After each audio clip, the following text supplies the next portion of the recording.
Hey guys, I am back for another Disney Q&A. I have a few more questions from my Instagram post from a while ago, so I will just get to it.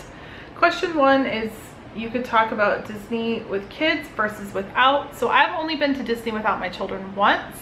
I'm actually going to Disney again without my children in February, and any other time it's been with my kids. So I'll say that when you have a trip that you have kids, and for me at least, because I have 4 children and they're of different ages and they're all of different, you know, likes and dislikes and things like that, that we have to plan. We get on the computer on the 180-day mark at 6 a.m. and we're making our dining reservations. We get on that computer right at Fast Pass Day and get the first Fast Passes that we can. We plan everything. We kind of have a general idea of where we're going to be, a general touring plan, a game plan. Everything is planned out well in advance. We plan out our outfits. We use packing cubes. It's an organized, just how we work. When Jeff and I went for our Disney Moon, and then again whenever I'm going with my friend, it's very low key. We make fast passes, but it's not life or death. We kind of think like, oh, you know, we'll get there when we get there. We have no problem getting up and making rope drop, and then we kind of take a midday break or just leisurely stroll around. We're not really stressed out. We don't really need a park bag. It's just a very chill trip, I feel, versus with kids. At least for me, because where I have a lot of kids, I have to kind of make them all happy. For us, obviously, it's a huge savings whenever we go without our kids versus with. But it's a lot of fun. We had a lot of fun when we went on our Disney Moon, but we just kept saying, oh, this kid would love that, or oh, I miss the kids, or oh, I gotta call the kids. And we just didn't really enjoy it because we just both felt like we were missing it. My friend and I are going. We both have kids, and we're leaving our kids at home with their fathers for 4 days. We are doing a race, so we will be kind of busy, but I have a feeling that her and I will go through the same thing. Even though our kids drive us crazy, we will miss them and you know, probably see things that reminds us of them and things like that. But I think it's something that if you can do it once. You may love it, you may hate it, but do it once, you know, for a long weekend or something like that.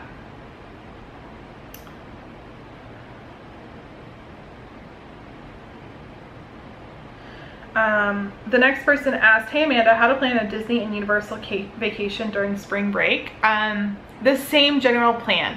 And I actually made a video about my plans to do it during Christmas, and it's gonna be the same ideas. You know, with Universal, you can make your dining at 30 days. I would highly suggest getting onto that 30-day mark and making your dining if you want any dining. Same thing goes for your tickets. If you can, stay at one of the hotels that offers the express pass. It will save you a lot of time. You don't go straight to the front of the line. Let's say that the Harry Potter ride has a wait of about 100 minutes. You're probably gonna wait about 30, 20, you know, something like that. And I think that that's worth it. It is a cost. It is expensive, but even if you do one night at one of those hotels, you can get 2 days of the express pass. You get your check-in day and your check-out day. So that may be something that's totally worth it. I think if you're staying on site, which I think is a huge value, where you can get in an extra hour into Harry Potter and get all the Harry Potter stuff done, I think again, that's a huge time saver, and I would recommend doing all of those things. In the same aspect with Disney, I would say that if you want to go, make sure that you have your vacation booked over 180 days, so that on the 180-day mark you can get up there as soon as dining reservations open and get your dining reservations. Same thing with fast passes. I would stay on site because it's going to be worth it to get that 60-day fast pass because it's going to be crowded. I would highly suggest rope dropping, doing about 2 hours of rope drop low wait time stuff. Do your fast passes for 2 hours after park opening and do them back to back to back. If you can add more fast passes after you've scanned your band for your 3rd one, do it. If you can't, I would leave the park for a midday break and come back later in the night whenever it's chilled out. Use that time to go to the pool, visit Disney Springs, take a nap, rejuvenate everybody, have some ice cream, whatever it may be. I probably get a bad rap for being as OCD and pain in the butt and organized as I am, but it works. We don't have bad vacations, and we thrive on getting the best bang for our buck and not dealing with huge crowds and stuff like that. And so far we've been very lucky with our planning and our expectations, and go in there with the expectation of, this is spring break, it's going to be nuts, we need to practice our patience, and let's plan this and try to get as much done as we can. And always plan for less, because the more you can get done, the better you'll feel about the situation, I feel.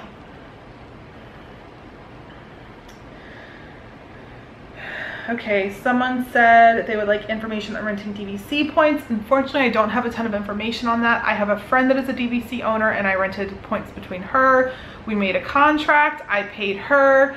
She handled everything, but I could still put it into my Disney experience. It still allowed me to add dining if I wanted to.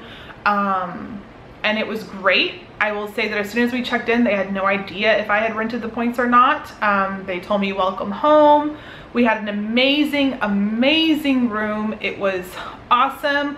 But I'll say, you know, you guys saw most likely the vlogs from Animal Kingdom when we're walking around that room, and that room was huge and it was beautiful. But when all was said and done, I think we paid around $1,500 for that room for 2 to 3 nights. So it's expensive, it's still not cheap. You can save a lot of money if you are a family of 4. You can rent points for close to what you're paying for a high season value or moderate. But for us, we still need 2 bedrooms at DVC, so it ends up being cheaper for us to stay just with regular Disney, you know, maybe staying value or moderate. And then someone said tips on renting DVC points. Is that the best option for a bigger group family? There'll be 5 of us, all adults for our next trip. If not, the best options for families needing space but wanting to stay together. Honestly, your best bet if you're looking for budget is going to be maybe 2 value rooms, because you have 4 beds. Hopefully there's some couples there that can share together. I would not say the cabins, because you're going to have bunk beds for 2 of your beds, a queen and a pull-out, and it's not comfortable in that pull-out. I mean, I guess you could have 2 in a queen bed, 1 in the bottom bunk, and 2 in the pull-out if you have like couples that it works that way. And then you do still get some space, you do still have a kitchen, so you could save money that way. But I don't know if I'd want to stay with adults like that. And then, you know, you have moderates, but that bed is a full down bed and I wouldn't trust to sleep on that bed, nor do I think I would fit on a Murphy bed. So honestly, your best value would be a couple rooms at a value resort. However, you know, if you have the money, maybe get a moderate room. That would probably stretch your money a little bit. You could obviously stay in like a 2-bedroom DVC at Animal Kingdom Lodge, but like I mentioned, you know, we paid about $1,500 for, I want to say it was 2 nights. The first, second, third, I think is what we did there. And it was about $1,500. So it's not cheap at all.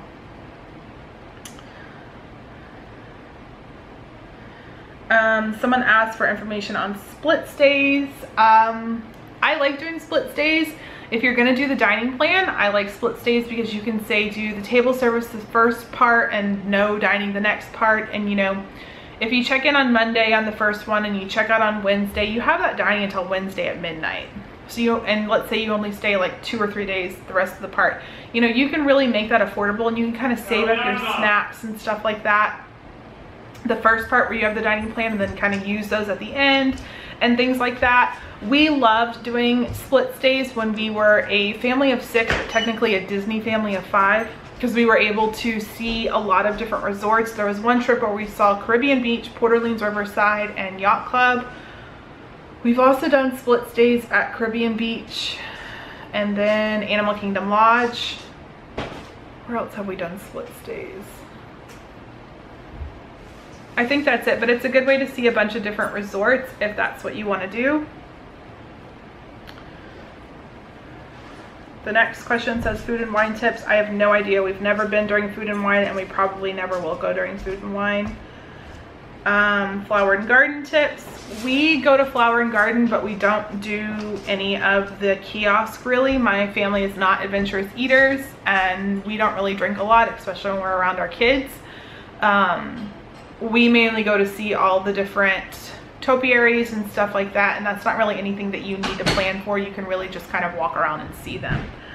They're very, very pretty. However, if you are doing Flower and Garden or food and wine, I've seen people get the little tags that they put on their wrist, and it has a gift card, and I think that's a very smart way to stay on budget, to be able to just quickly scan it and go and be done with it. If you are on the dining plan, some of those items are on them, but I don't know if they're the best value for your money when it comes to the dining plan. Favorite restaurants. We love T-Rex, not because the food is great, but because of the ambiance, and just for us it's nostalgia.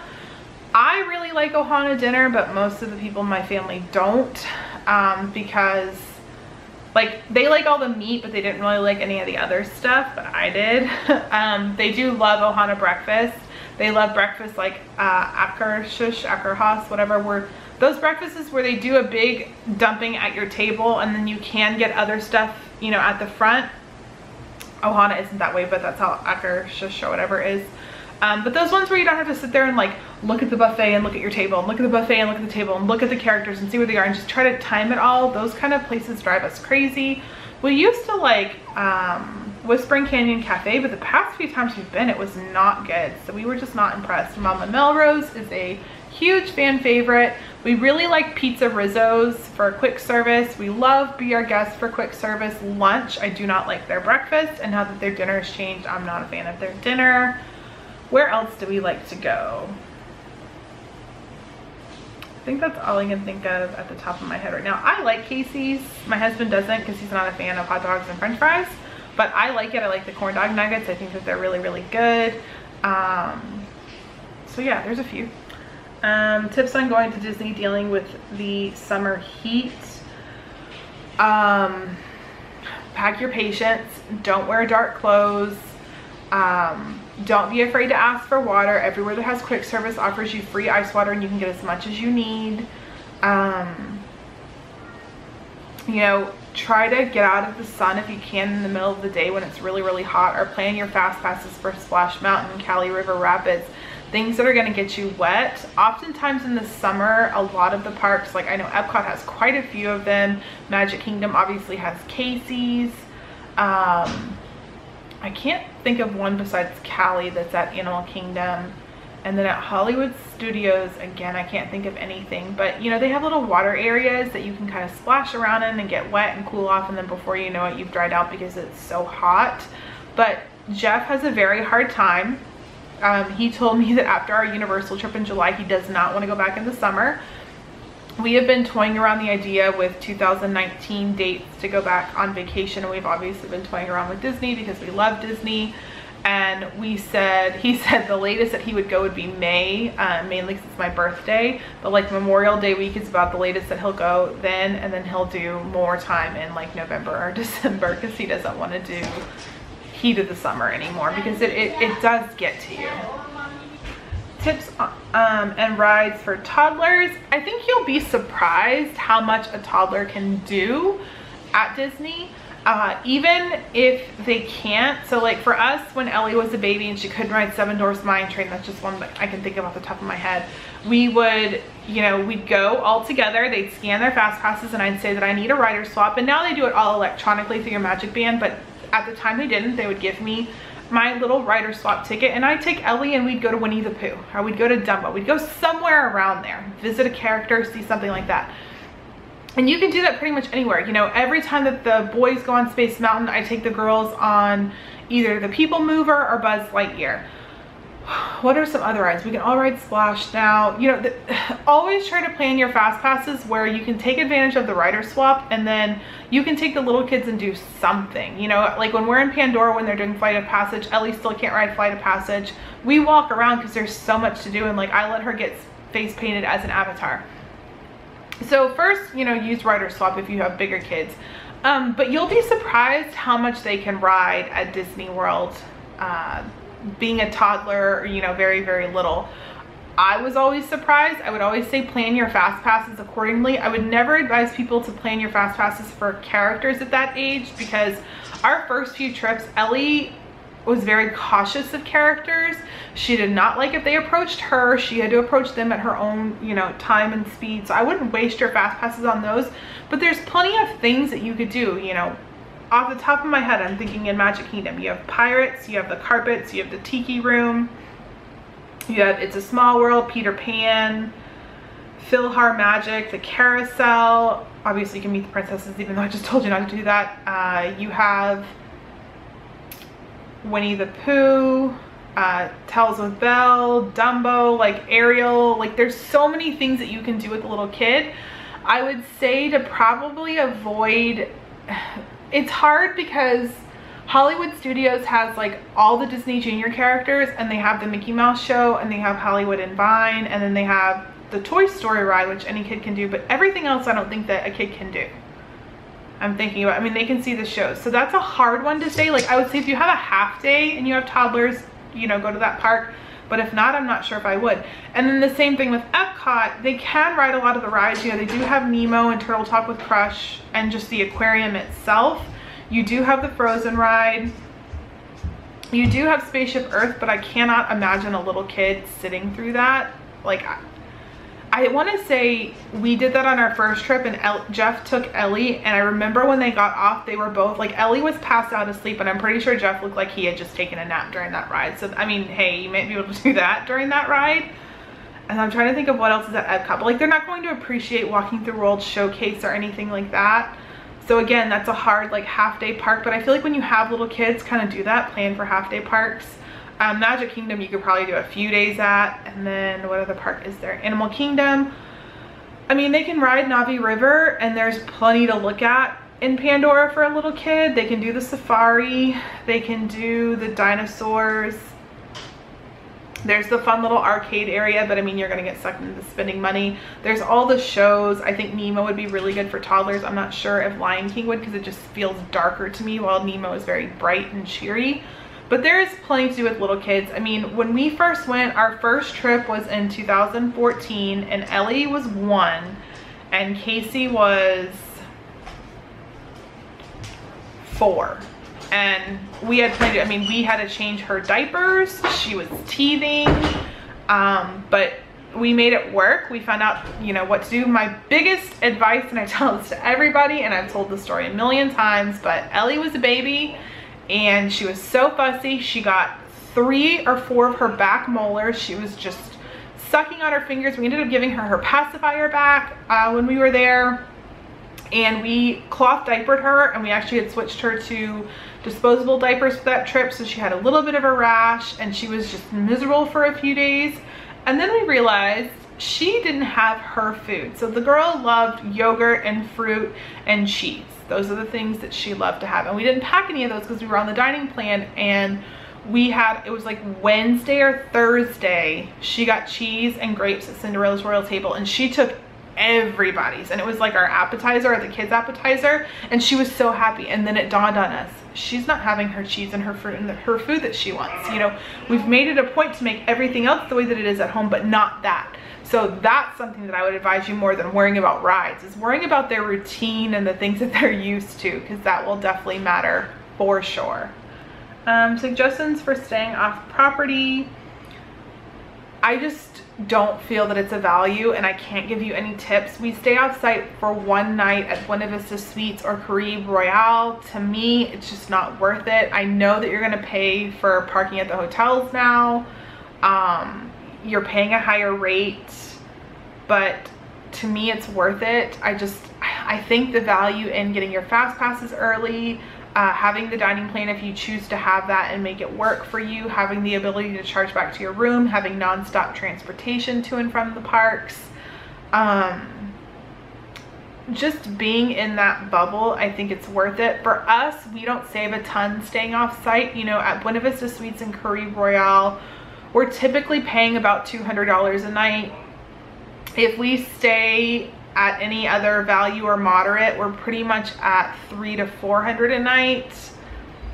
To me, that's not big enough of a difference, especially because if we can get a good deal where we get a discounted dining plan or something like that, or we get discounted tickets, it's worth it to me. So my only advice, the only thing that I know, is Caribe Royale and Buena Vista Suites are great hotels. They're very close by, and we have no problem with them. We like them, we don't mind them. Best free things in Disney. Honestly, and this is something that I've been working on with my children, is telling my kids, it's awesome that you want to save your money and buy Disney gift cards, but your best souvenir can be these memories, walking around and remembering these things. And I mean, I know it's not something that everyone does, but my best free souvenir is all these vlogs that I do, because we watch them, I watch them a lot, and look back on these memories and think of these things. You know, Jeff and I were watching a video the other day and we were both like, I don't remember Ellie being that little on our first trip. Obviously you can get, you know, very cheap, affordable pressed pennies and exchanging the Disney pins and the buttons and the cards that you get sometimes for your birthday and stuff like that. But to me, it's just the videos and pictures and the memories that we're making. I think that's enough for this Q&A. I've answered quite a few questions. I probably have about one more Q&A to do for this, but if you have any other questions, definitely let me know down below and I would be happy to answer them.